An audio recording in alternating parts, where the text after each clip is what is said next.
I personally try not to make it a habit of going after AOC. I try not to make it a habit because, all things being equal, a lot of other people already take the piss out of her. But more importantly, I feel like there are other things of substance to go after over the course of the political landscape. And a lot of that tends to be politics out of the country and everything else. However, I live here. And in the context of living here, there are things that I want to take place here that I've advocated for, I've complained and bitched and moaned about.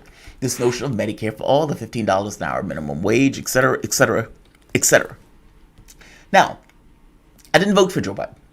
I didn't vote for Joe Biden because I didn't necessarily believe Joe Biden was going to do the things that Joe Biden said. He had been in Congress for 47 years, and my thought was, if Joe Biden do those things, okay, then maybe I can come up with a different appraisal later on. But right now, I have no trust that this individual is going to do those things. Not to mention, you screwed over Sanders. You basically collapsed the party to get across that this is not the guy that we want, despite the fact that 600,000 people have died, and not to mention you cheated a guy in 2016. And so, yes, I hold grudges. And yes, if you're willing to cheat a candidate, if the candidate who's running for me is not willing to actually put up a goddamn fight and negotiate to get certain things accomplished, then yeah, I'm going to be somewhat saucy about whether or not I back a particular candidate. Also, you must keep in mind that from the standpoint of the Democratic Party, sublimating yourself into the party, giving over your support without any preconditions is the fastest way for you to not get what you want. For you to not get the policies and things that you want. This is not I'm not one of those people who make the thing of saying, oh, politics is pointless and oh, you shouldn't support candidates and candidates shouldn't make deals. I'm not one of those people. I am one of those people that have all sorts of policy ideas and things that I want. And I am one of those people who think that people should be aggressive in pursuit of getting those things, especially if you have the power to get those things, or at the very least have the power to bargain and fight for those things. I get bothered greatly when people who have asked for cash, who've been put into office in somewhat of an antagonistic footing because there are certain things that they want and they believe that the Democratic Party is not giving them. Yes, I'm talking about elements of the squad and many of the lefties that got into Congress, especially from the standpoint of the House. You can make a case that AOC is the leader of this, or at the very least, the figurehead and the one that gets the most attention. She is also the one that was like, we got to primary some folks. She's been very aggressive in talking about this stuff and tweeting about this stuff. But in real terms, where they have power. And what I mean by power, I mean power as the kingmaker. It's not that the 6 members of the squad has all power. It's not that. It's that within the context of votes that are taking place, in the same way that Joe Manchin can say, I am not voting for that. I'm Joe Manchin. I am just going to, I'm just going to filibuster this and I'll walk out. Well, the House doesn't necessarily have to filibuster, so fair enough. However, the House does have enough members to basically kill a bill, which effectively is, for all intents and purposes, you can call it a House filibuster. It's not used. Wasn't used. And you can make a case that says it should have been used when it came up to the $15 an hour minimum wage.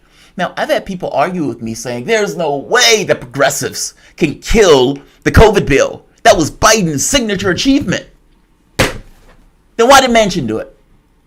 How did Manchin do it? How did Manchin kill the bill and walk without any consequences for it? Understand what I'm talking about here. A COVID bill that was supposed to be like, oh, food in the mouths of babies. This bill needs to get passed. You know what also put foods in the mouths of babies? Make it $15 an hour. You know what doesn't put food in the mouths of babies or kicks it out of it? Telling people that they're heroes. Heroes. And that those heroes are going to be able to make $15 an hour when you put me, Joe Biden, in office. If you give me Ossoff and Warnock, if you put put me in that office. You give me those people. I'll give you what I told you I was going to give you. And what happens when Biden gets in office? The $15 an hour off the table. The PRO Act off the table. The public option off the table. Changing the scheduling of marijuana. That could be done with a flick of a pen. Hasn't been done yet. The elimination of student debt, or the elimination of 50,000, or the elimination of 10,000. Flick of a pen. Hasn't been done yet. Infrastructure, voting rights. These are things. I'm not putting these on Biden. I didn't say anything about Medicare for all in the context of my expectations of Biden.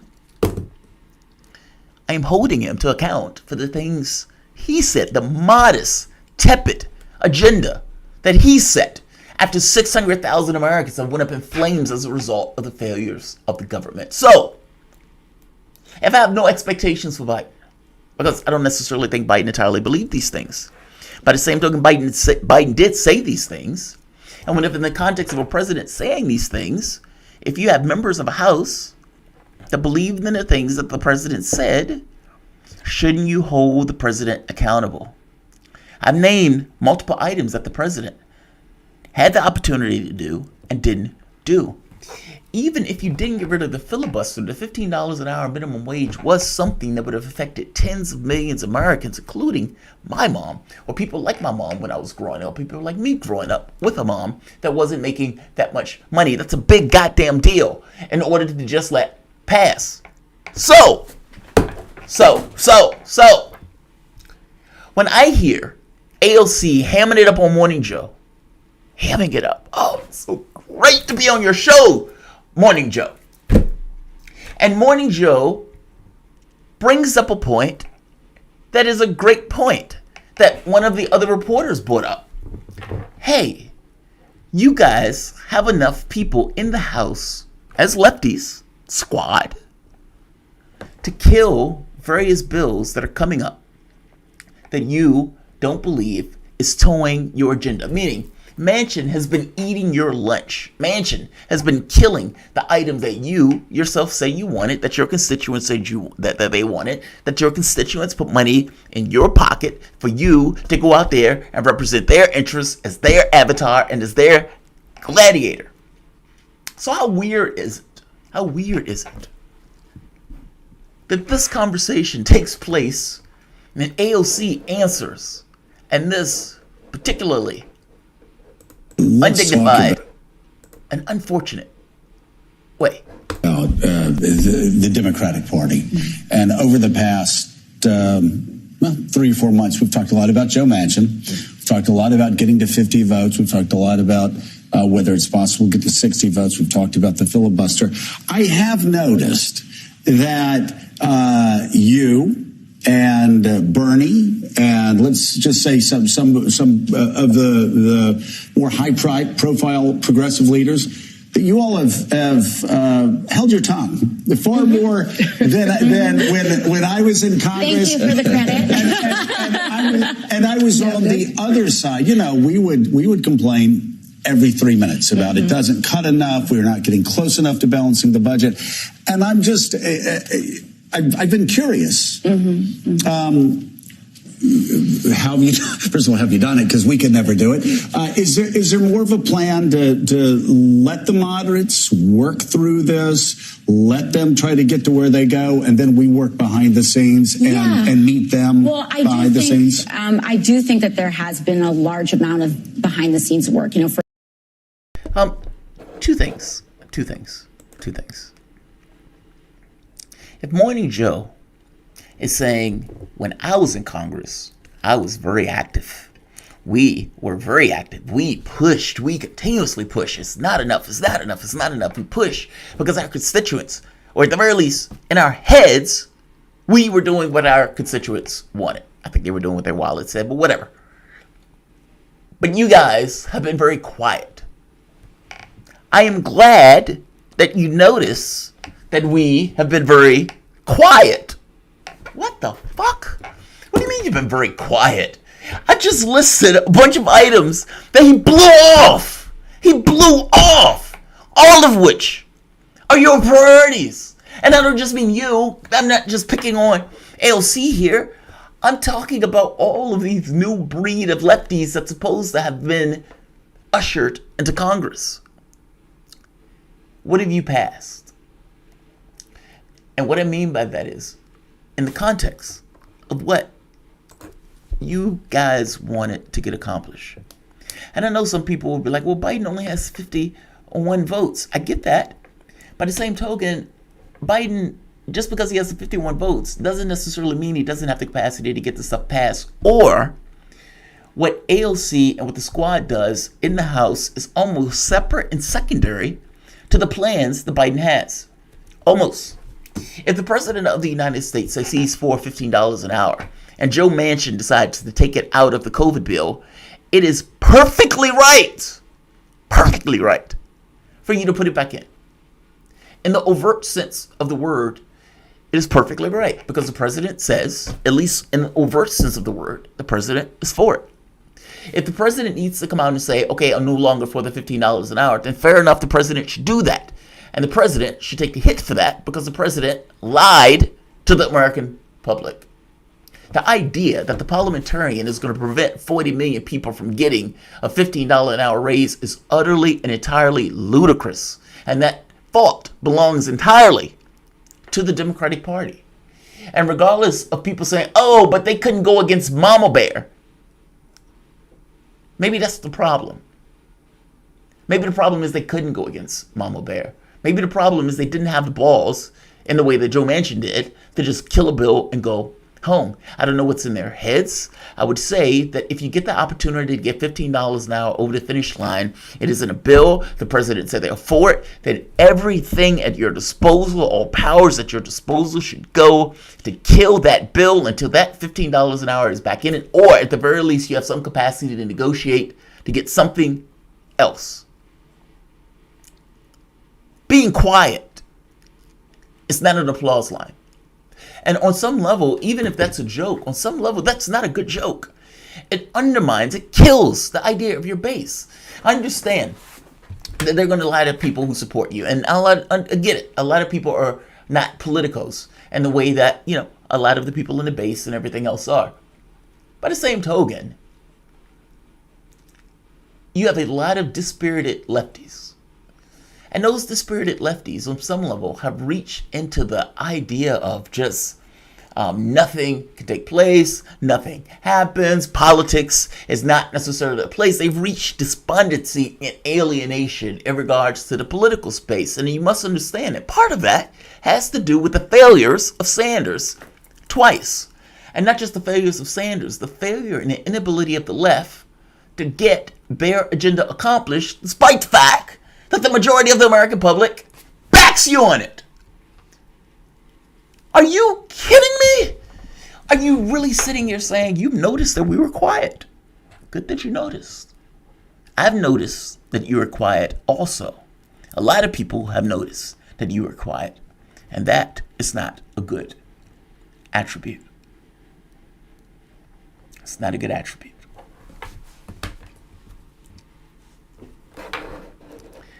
Look, I'll leave it here. I'm not going to belabor this point.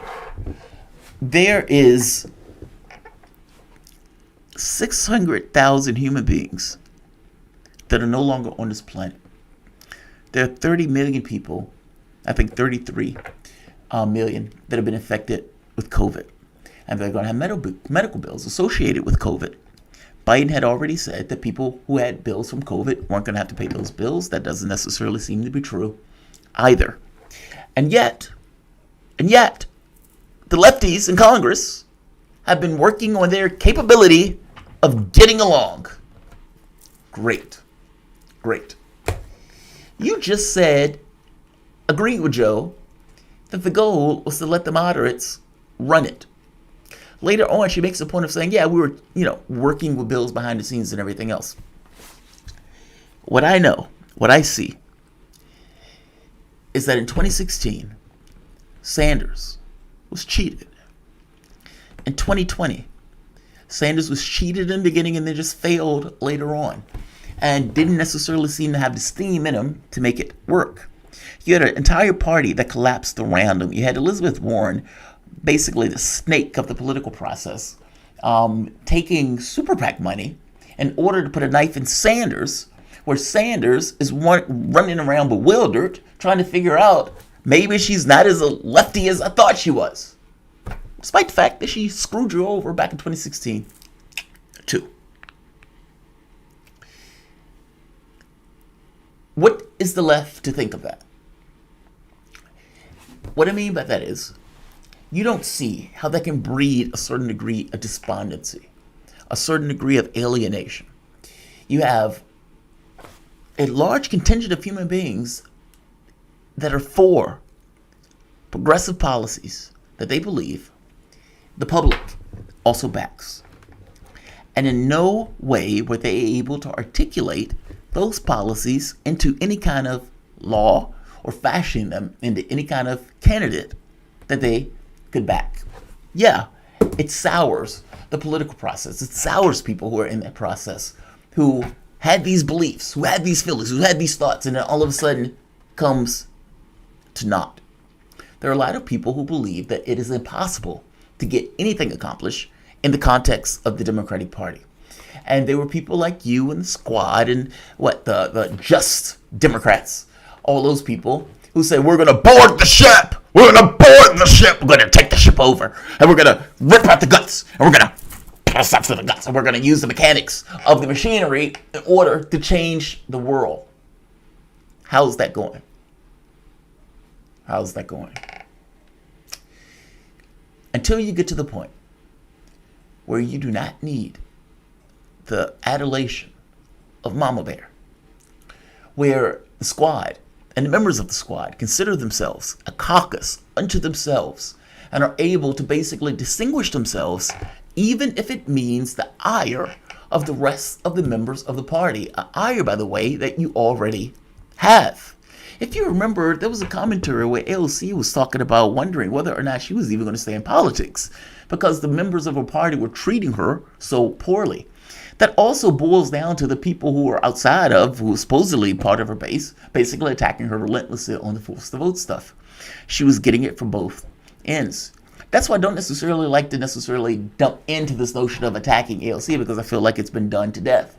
But I do think this commentary is greatly problematic, especially in the context of Biden failing miserably to get any sort of agenda accomplished for the American public, short of a $1.9 trillion bill when Trump was going to pass $1.8 trillion himself. Being quiet, AOC, it's not an attribute. It's not a plus. And if anything, it is somewhat dispiriting to a lot of people that backed you to hear that you guys are just letting the moderates basically run the game plan. $15 an hour was on the marquee. And nobody had the guts to kill that bill until that 15 was put back in it. Yes, Joe Manchin would have killed it again. But so what? The president of the United States says he wants $15 an hour. He told the American public that. Help him out. Put it back in the bill. And I get Mama Bear's not for it. I get you can't necessarily put it back in the bill on your own, but you do have the power to kill that bill until it's put back in. Water under the bridge, I suppose, right? Because that took place back then. I'm just making the point that progressives weren't powerless in this situation. They just didn't use their powers. There's a difference in those things. And until you guys are comfortable doing so, you will continuously have these conversations with people like Morning Joe saying, hey, I've noticed you guys shut the hell up during the Biden administration. Look, I don't know what the infrastructure package is going to turn out to be and whether they're going to get more squawky about it. But I do know, saying that you were quiet and you were letting basically the moderates run the House, yes, patently obvious that was taking place. Not a good look. Like, share, and of course, subscribe. Thanks all.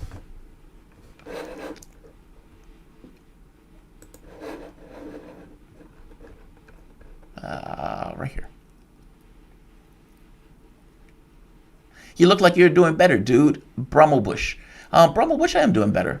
It's funny. I like to tell people that travel makes me a better person. It does.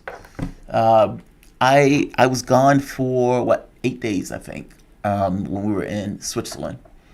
And, my clinic and everything else was like, oh my God, what is he going to look like when he gets back? That's going to be horrible. I came back less than what I was weighing when I got there.